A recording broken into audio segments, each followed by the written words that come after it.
Boa tarde, pessoal. Na verdade, já quase boa noite. Eu tenho demorado para fazer alguns vídeos por conta de algumas outras atividades que a gente está fazendo de casa, né, na universidade, então nem sempre dá tempo. Mas eu vou dar continuidade à parte do trato digestório, relembrando que nós estávamos falando das secreções, tá? Então, nós já trabalhamos a secreção salivar, que desemboca na cavidade oral, que é uma secreção anexa. Trabalhamos a secreção do suco gástrico, produzido pela própria mucosa do estômago. E hoje nós vamos para o próximo segmento, que seria que essa secreção desemboca, que é no duodeno, que é o suco pancreático. Então, nós vamos trabalhar hoje suco pancreático. Eu pretendo encerrar isso ainda hoje, falando de produção, composição, função e regulação, correto? Então, vamos primeiro relembrar aonde que é produzido o suco pancreático. Então, nós temos um órgão chamado pâncreas. Eu dei uma aula, inclusive, do outro componente do pâncreas. Nós temos as ilhotas pancreáticas ou as ilhotas de Langerhans, que são as responsáveis aí pela produção do hormônio insulina e glucagon, que são hormônios de ação endócrina, né, e que caem, portanto, na corrente sanguínea. E o componente que nós vamos falar hoje, que é o suco pancreático, ele é produzido na porção exócrina do pâncreas, tá? Por que é porção exócrina? Porque o conteúdo do suco pancreático não cai na nossa corrente sanguínea, ele cai na luz do duodeno. Então, o suco pancreático desemboca onde? Na luz do duodeno, tá? Normalmente junto com a bile, que é uma das secreções que nós não trabalhamos ainda, pretendo trabalhar essa semana, tá? Então, o pâncreas, porção exócrina, ele produz o suco pancreático que desemboca no duodeno, certo? O pâncreas exócrino, que é a maior porção do pâncreas, ele tem uma organização morfológica ou histológica muito similar às glândulas salivares que nós falamos na nossa última aula, tá? Então, se você lembrar das glândulas salivares, da secreção salivar, as glândulas salivares têm porções arredondadas, que nós chamamos de ácinos, que são reuniões de células acinares, e tem uma série de células epiteliais que formam ductos ramificados de diversos calibres, até que isso desemboque num ducto principal no pâncreas, que se abre na luz do duodeno, tá? Os ácinos aqui do pâncreas, eles têm uma particularidade, eles têm um grupinho de células chamadas células centroacinares, que são bem importantes na produção da parte fluida do suco pancreático, tá? Nas células acinares, eu tenho a produção de todos os elementos que compõem o suco pancreático. E de uma forma bem simplificada, quem são os elementos principais do suco pancreático? Então, água, então um componente aquoso, bastante importante, rico em eletrólitos, sódio, cloro, potássio, magnésio, cálcio, etc. Mas uma característica marcante desses eletrólitos é a presença do bicarbonato, que eu coloquei o símbolo aqui, HCO3-, é bicarbonato. Uma das funções desse componente aquoso, portanto, por ser rico em bicarbonato, é exercer um efeito tamponante. Isso é importante por quê? Porque lembrem que o suco pancreático será derramado assim que o conteúdo gástrico descer para o duodeno. O conteúdo gástrico, nós falamos, é extremamente ácido, pH de 1 a 3. Então, a primeira função do suco pancreático, por ser rico em bicarbonato, é tamponar essa acidez, tá? Então, neutralizar essa acidez, isso vai ser importante para criar um microambiente ideal para a ação do componente proteico, que é muito rico em enzimas. Então, grande parte do conteúdo proteico que é produzido lá no pâncreas exócrino são enzimas, né? São aquelas proteínas com atividade de clivagem, que vão fazer, portanto, a digestão, a quebra química das ligações das macromoléculas, auxiliando na separação de macromoléculas maiores em monômeros, naquelas unidades menores. Então, o suco pancreático é uma mistura de tudo isso. Água, eletrólitos, uma característica ser rico em bicarbonato, função tamponante, e ter muitas enzimas com atividade de clivagem de ligações, tá?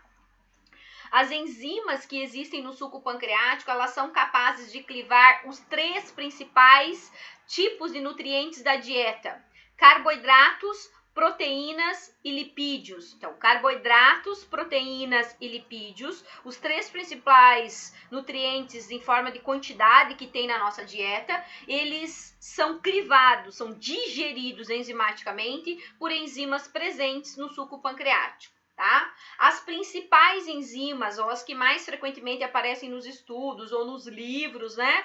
Eu listei aqui. Então, o que nós temos de proteínas com ações enzimáticas no suco pancreático? Nós temos uma alfa-amilase pancreática. Então, essa alfa-amilase, ela cliva ligações no carboidrato, tá? Aquelas ligações do glicogênio, do amido, ela cliva ligações do tipo alfa 1,4 nesta posição. Ela tem uma ação em pontos de ligação muito similar à alfa-amilase salivar.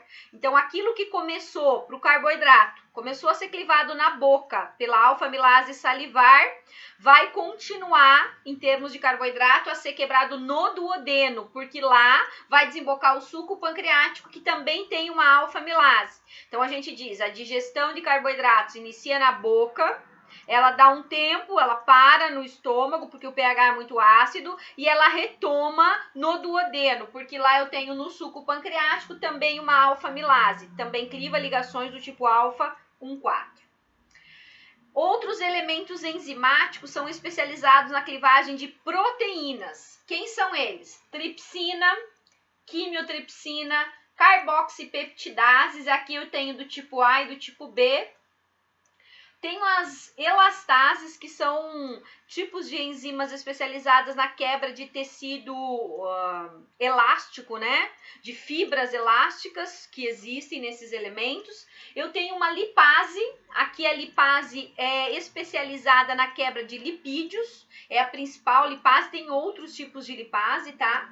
Esta lipase, ela é bem importante na degradação de gordura, dos lipídios da dieta, é a principal lipase. Nós vamos voltar a falar disso quando eu falar da bile também, porque esta lipase, ela precisa de um microambiente gerado pela bile. Então, é por isso que frequentemente no processo digestório, o suco pancreático e a bile desembocam juntos e pelo mesmo canal ao mesmo tempo. Então, o suco pancreático vindo do pâncreas exócrino e a bile da vesícula biliar, eles afunilam para o mesmo ducto que se abre na luz do duodeno, tá? E normalmente são liberados juntos, tá? E uma das razões, a principal razão, é que esta lipase do suco pancreático precisa da bile para poder agir. Então, não basta o suco pancreático ser liberado, é necessário a bile para que essa lipase tenha ação. Eu voltarei a falar desse aspecto nessa aula que eu vou dar sobre ação digestória da bile, tá? Bom, e aí nós temos RNases e DNases, que são especializados na degradação de RNA e DNA. Então, estes elementos todos são de atividade enzimática, representam a porção proteica do suco pancreático. Alfa-amilase, especializada na degradação de carboidratos, ligação alfa 1,4.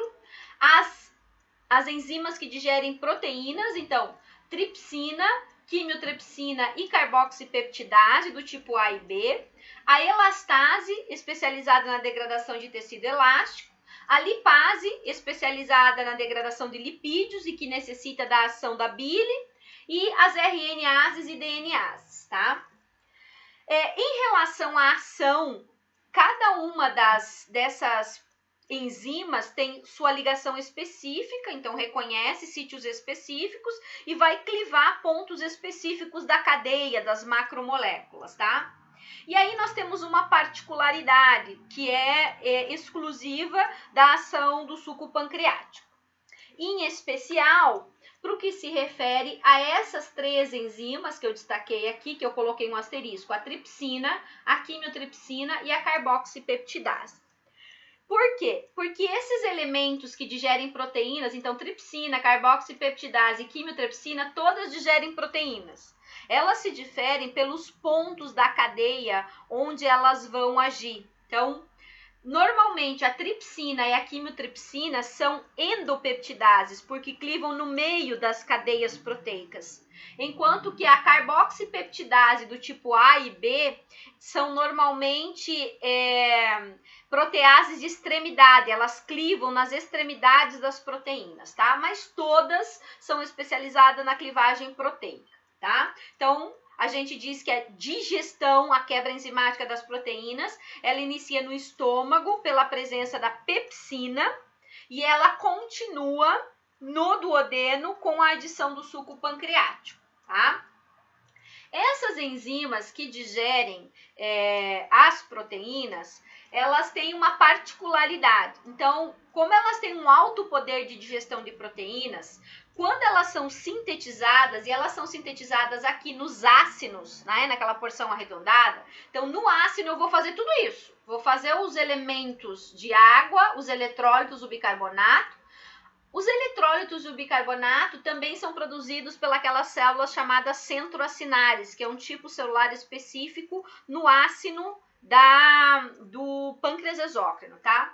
E também o elemento proteico. Quando isso é produzido no ácino, todos esses elementos aqui, em especial essas enzimas que digerem proteínas, elas são feitas nas suas formas inativas, tá?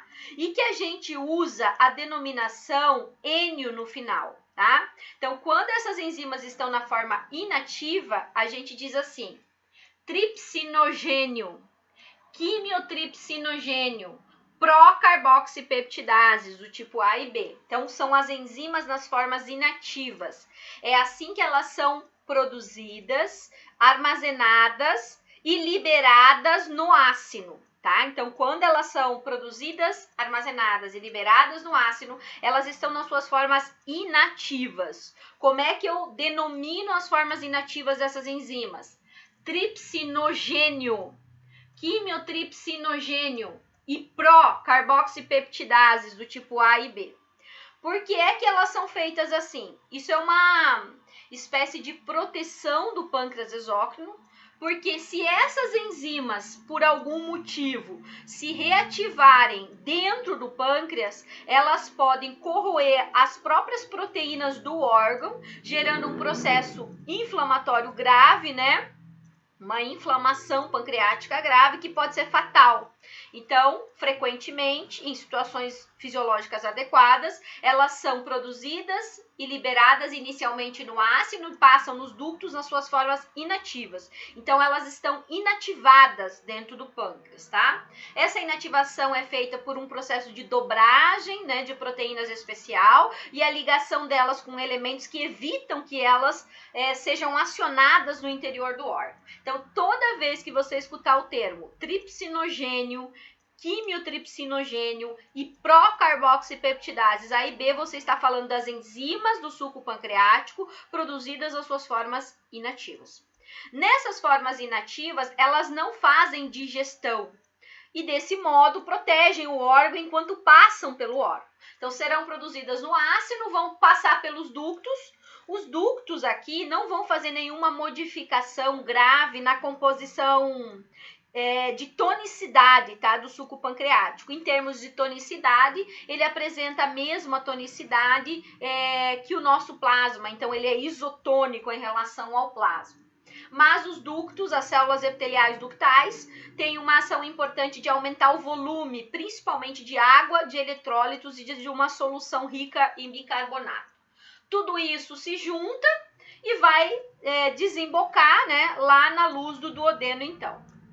Quando eu chegar na luz do duodeno, vai ter um processo de ativação dessas enzimas que vieram na sua forma inativa, em especial as enzimas que digerem as proteínas, porque as outras, elas já estão na sua forma ideal, tá? Como é que é esse processo de ativação, que nós sabemos disso até o presente momento? Quando o suco pancreático desemboca no duodeno, lá na mucosa do duodeno, tá? Na borda em escova das células epiteliais que compõem ali a mucosa do duodeno, nós vamos ter uma enzima chamada enterocinase. Então, a enterocinase é uma enzima residente na mucosa, na luz do duodeno, certo? Quando chegar às proteínas inativas do suco pancreático, essa enterocinase vai ativar, ela vai dar uma espécie de pontapé inicial para o processo de ativação. Então, a ativação das enzimas em relação à situação fisiológica ideal, a ativação das enzimas das proteases pancreáticas, elas têm que se dar na luz do duodeno. Por quê? Porque lá, essa enterocinase converte o tripsinogênio na sua forma ativa, que é a tripsina. Quando o tripsinogênio, uma parte dele, começar a ser convertido à tripsina, a tripsina é autocatalítica, por isso que eu desenhei essa seta de volta. Ela vai pegar o resto do tripsinogênio e vai transformar tudo em tripsina, transformando tudo em ativo, e ela vai pegar todas as demais.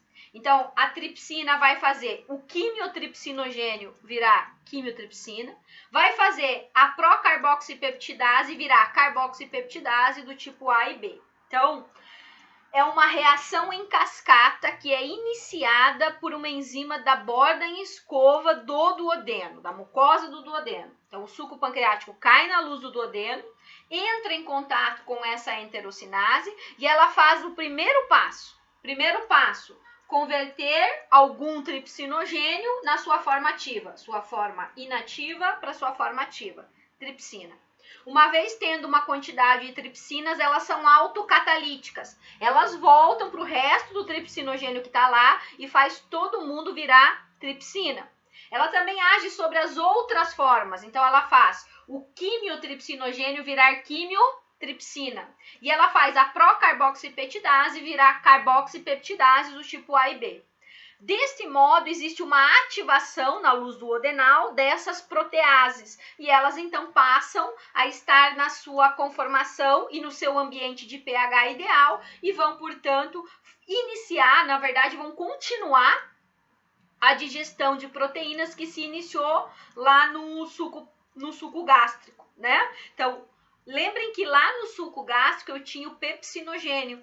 E ele, pela acidez, virava pepsina e iniciava a digestão de proteínas. Aqui eu tenho também todas inativas na forma de tripsinogênio, quimiotripsinogênio e procarboxipeptidases e serão ativadas na luz do duodeno por este processo que depende de uma enzima da borda do duodeno, que é a enterocinase, que dá o primeiro passo a conversão do tripsinogênio à tripsina e na sequência um processo autocatalítico. A própria tripsina converte o resto do tripsinogênio e converte os demais elementos inativos para suas formas ativas. E então o suco pancreático dá continuidade à digestão proteica. As outras enzimas, a alfa-amilase, as lipases, as RNases, as DNases vão estar nas suas conformações já prontas e vão naquele pH rico em bicarbonato está fazendo os seus respectivos papéis digestórios. Entendendo isso, nós vamos dar um passo agora para a regulação. Quais são os elementos que regulam a secreção do suco pancreático para que ele aconteça de maneira proporcional e ideal às situações digestórias que eu vou falar daqui a pouquinho.